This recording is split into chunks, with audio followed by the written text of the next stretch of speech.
In this episode, as we wrap up 2025, I reflect on what this year's conversations have revealed about courage in public health and what this means for my work with women leaders and organizations. Because if this year has taught me anything, it's that courage isn't optional anymore. It's part of how we change the landscape of public health. You're listening to the Courageous Public Health Podcast, episode 37. To all the courageous women leading in public health, this podcast is your space to turn up the volume on your courage. This space centers your voice. This space celebrates your passion. This space amplifies your courage. My role? To listen, to amplify, and to stand with you in the fight for equity. My name is Dr. Kristi McClamroch. I am an epidemiologist, consultant, the founder and CEO of Courageous Public Health, and the host of the Courageous Public Health Podcast. Each week, I have real, unfiltered conversations with women in public health about the challenges you face, the power you hold, and your vision for the future. We talk about the authenticity, vulnerability, and courage that you bring, not just to public health, but to every part of your lives. Because courage is about action, even in fear.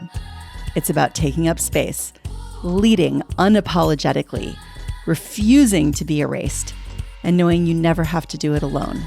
If you're ready to turn up the volume on your courage, if you're ready to take up space, if you're ready to smash the racist, patriarchal, cisnormative, heteronormative, ableist, capitalistic systems, then listen to this new episode. Hi, everybody. I'm Dr. Kristi McClamroch, and I am so happy to welcome you to the final episode of the Courageous Public Health Podcast for 2025. I'm here in my office in San Mateo, California. I'm wearing my freedom necklace today. It's the one that I reach for when I want to feel grounded and clear and connected to the work that I'm doing. So it's the right choice for today's episode. Because as I look back on this year and everything that's unfolded through this podcast, I'm realizing just how much freedom and courage have shaped this journey. What a year. It's been a great year. The first half involved so much planning and preparation to bring this podcast into the world. And then each week for the last 7 months, I've sat across from brilliant, bold, badass women in public health. And their stories have shown me something that I didn't fully understand when I first launched this project. This show has become something deeper than I expected, something I actually didn't see coming. And today, as we wrap up the year, I want to share what I've learned, and I want to share what comes next. Okay. So I always give my guests the questions ahead of time.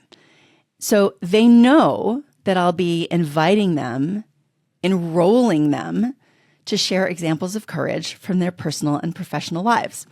And something has happened that has surprised me over and over again.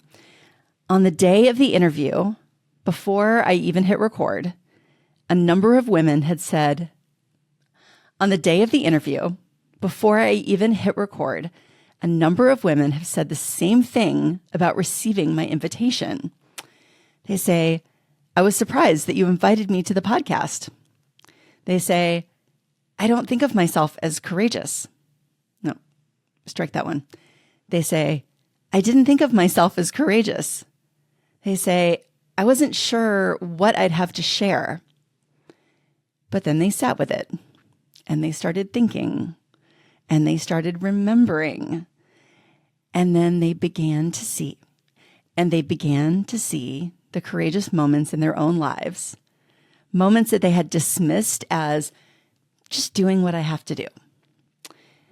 And as I've interviewed them, I can see the shift happen in real time. Their shoulders drop. They sit up a little straighter. They lean into their courage.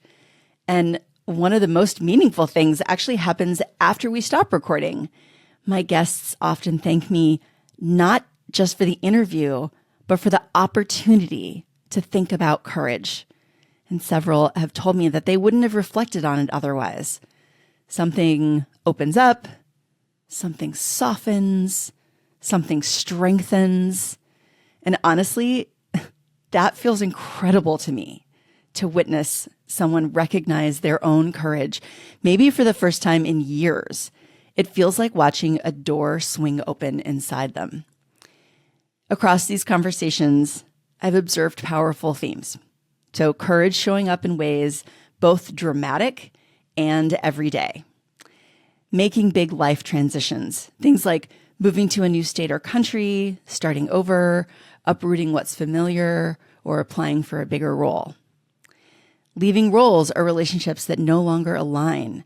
So walking away from jobs, careers, partnerships, relationships, or environments that diminish them. Choosing value-aligned work over something that just looks, quote, good on paper. Trading prestige, predictability, or security for purpose and integrity. Pushing back against societal expectations. Challenging the narratives about what women should do, who they should be, and how they should show up in their careers and families and communities.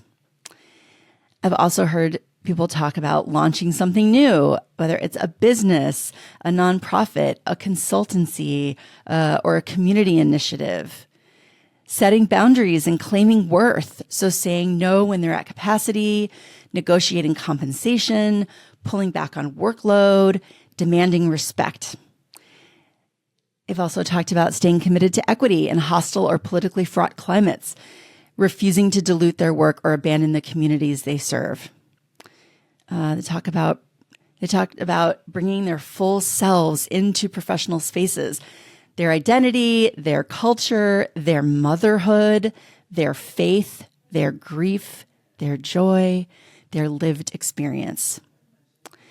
They've talked about transforming adversity into purpose. So turning early trauma, illness, discrimination, or displacement into leadership. Building community and collective care. So creating networks, movements, and support systems where none existed.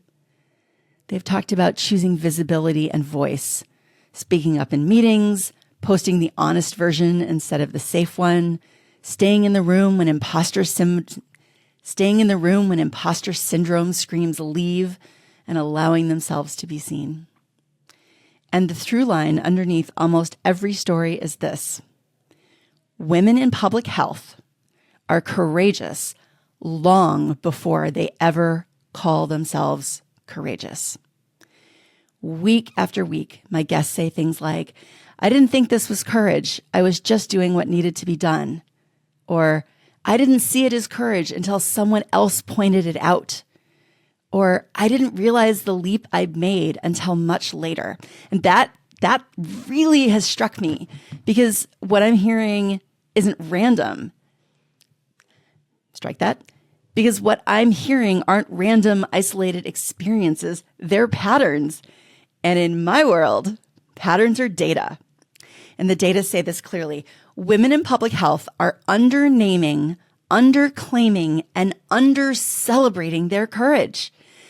And that matters, not just emotionally, but operationally, because unrecognized courage can't be supported, it can't be strengthened, and it can't be scaled. So here's what emerged from dozens of conversations. Courage is happening every day, often quietly. Most women don't recognize their actions as courage. They call it responsibility or duty or just getting through. But courage that goes unnamed, goes unsupported, and courage, strike that line. Let's go back. They call it responsibility or duty or just getting through. But courage becomes exponential once it's recognized. When a woman names the courageous choices she's already made, she suddenly sees herself differently. Courage can be taught, strengthened, and courage can be made intentional. This is the part that has totally lit me up this year. I'm so lit up and excited. The women I spoke to weren't just telling stories.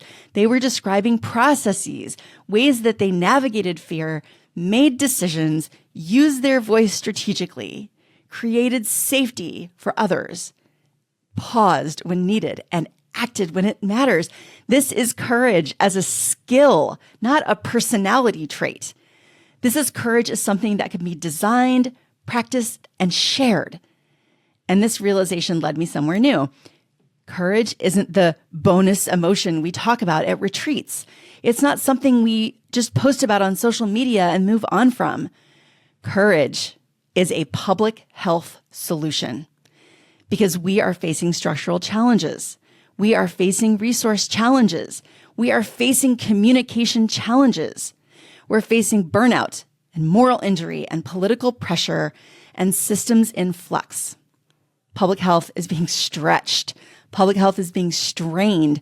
And in many places, public health is being gutted. And in the middle of all that, courage isn't a luxury. It's the thing that helps us move, decide, speak, and lead when everything around us is shifting.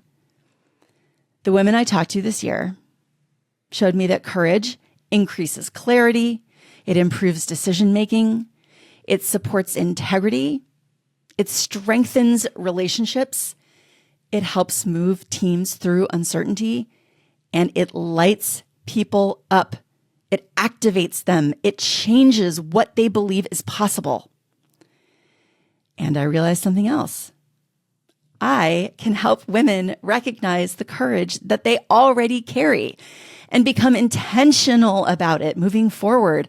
Not accidental courage, not crisis courage, not survival mode courage, but conscious, practiced, grounded courage, the kind that can change how we lead. So everything I create next year will grow from what I learned from these interviews. Here's what it's going to look like. First, I will be continuing the podcast as a space where women in public health can name their courage. Every interview becomes another opportunity for women to hear themselves reflected in someone else's story, to recognize patterns and to say, wait, I've done that. I've lived that. That was courage. By continuing to talk with women each week, I'm going to keep gathering insights and themes and real-world evidence of what courageous leadership looks like, not in theory, but in practice. This ongoing conversation is part of the data. It's part of the archive, and it's part of the movement. The new piece is that I'll be supporting courageous women leaders in public health and related organizations.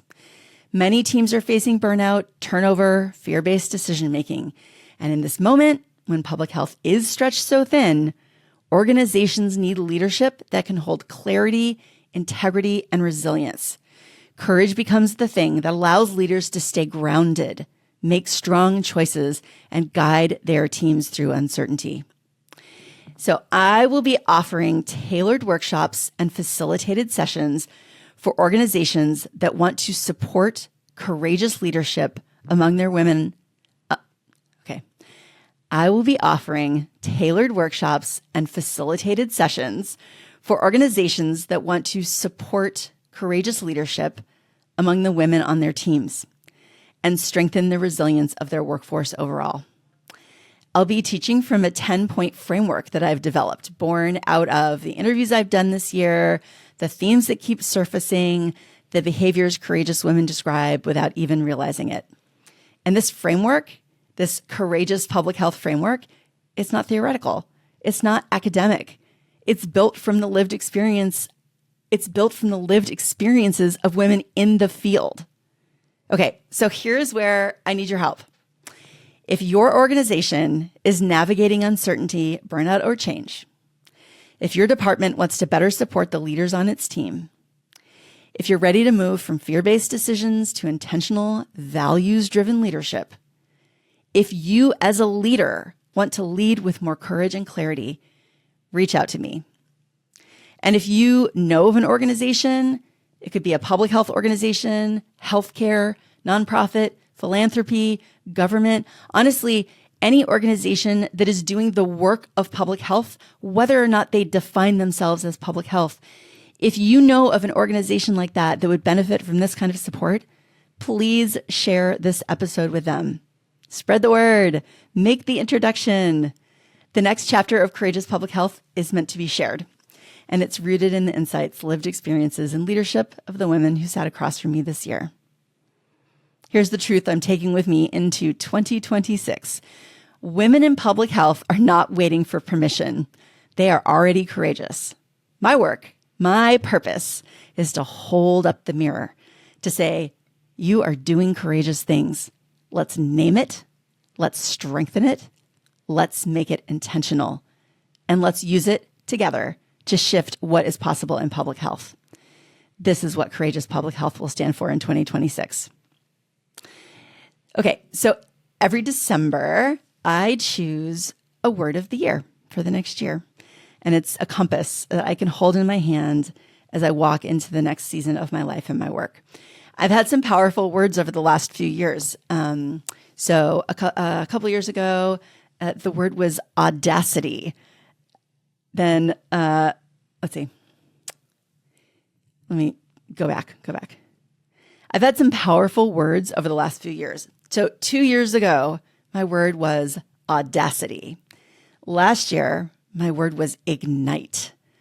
And this year, my word was bestie. And each of these words did exactly what I needed in the moment. So audacity helped me break patterns of shrinking and step into visibility. Ignite fueled my momentum and creativity.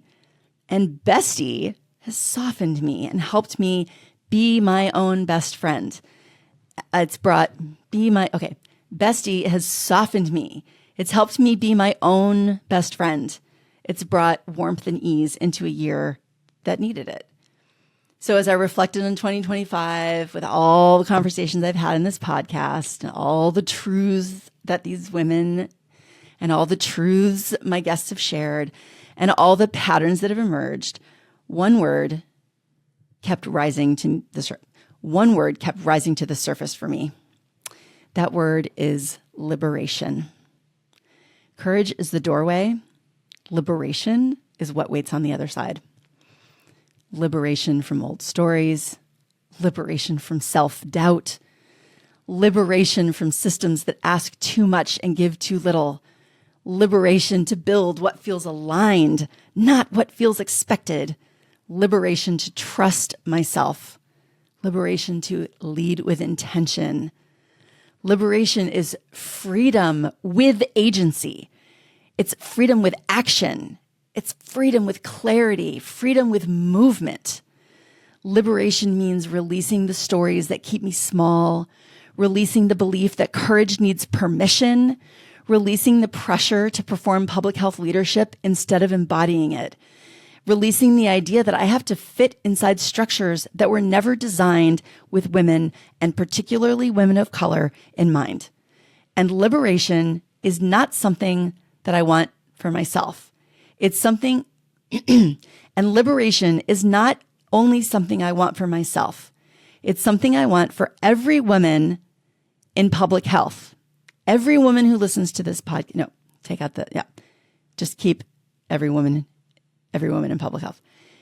Because every woman who sat across from me this year showed me that courage and liberation are intertwined.